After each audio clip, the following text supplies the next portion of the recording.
Here you are. Here's the tomb right Yeah, there. we're in the tomb. We're in the tomb. It's one of my favorite sets. Yeah. So cool to be there. What a set. Absolutely. Where was this actually? Where's it? So we were 5 months in Cape Town. By the way, it's the most beautiful city. And then they built in a studio in South Africa. They built the tomb, and I must say, I mean, even I kind of just assumed that a lot of these big action films nowadays, they rely a lot on CGI and green screen, and our director was very stubborn on to bring that kind of more authentic feel. He wanted it to be set builds, which meant, like, as an actor, I got to go in and just be like blown away. The detail in this work was incredible. And a fellow Scandinavian, that must have been fun. Did you have sort of like yeah, I mean, we're able to speak Norwegian and Swedish to one another, but only when it's kind of us in a room, because otherwise it would be quite rude. Yes, I understand.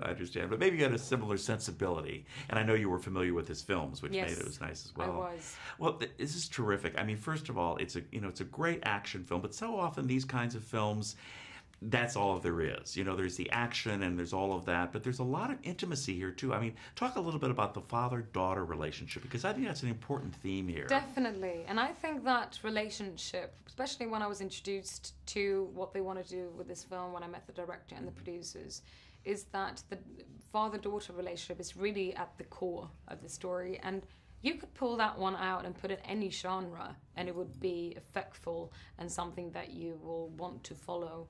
And that meant that I thought, like, okay, so we can now step into this universe. And of course, you know, I grew up watching Angelina Jolie make her into an icon on the screen with the films back then, but we can make something that can be relatable for a 2018 audience, but that will be something new, a very kind of human connection to this character and her journey that she goes on to become the very well-known action hero that she of course is.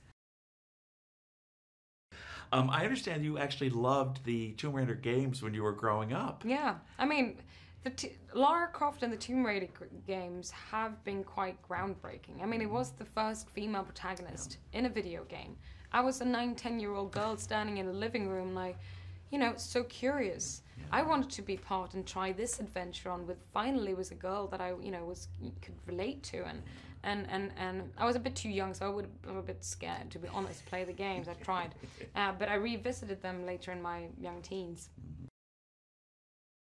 One of the things that's great, and it's happening this year, a lot of films are coming out, and this is probably one of the strongest ones, where we're seeing strong female character leading a film. And as an actress today, with all that's going on, Me Too, et cetera, it must be great to be such a key player in this whole thing, and you must be very proud of that. I am. I was proud of everyone involved who decided to make sure that these films need to come up to the surface. Whilst filming this, or actually just wrapping it up, I went and saw Wonder Woman. I was just floored to finally see these kind of battle scenes with just these women turn it on its head like that, and me realizing I was growing up thinking that I would never see anything like it. And I really think that in the times we're in now, it's wonderful that it's such creativity going on and people are so hungry for these stories that sadly haven't been shined a light upon before. So I'm very proud of being part of this.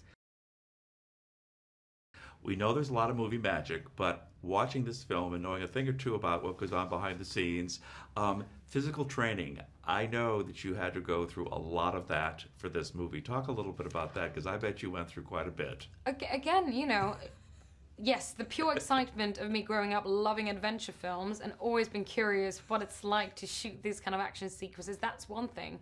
But also, as, you know, going back to why I wanted to do this film, as an actor, I really, you know, I love to find ways of stepping away from myself, you know, form a character. And it was so in story, already described in the script, what a feminine young woman she is, but she has this, strong physical aspect of her. And I wanted it to be as it is. You show that she loves to work out. She's on her bike in the beginning of the film, and that makes you believe that if this film now is set more in a reality closer to ours, it needs to be plausible. That she now is thrown out on this adventure, that she can pull herself up these cliffs or the bomber plane, or that she can even try and take on, with a bit of her cleverness, of course, even a man that is obviously stronger and bigger than her.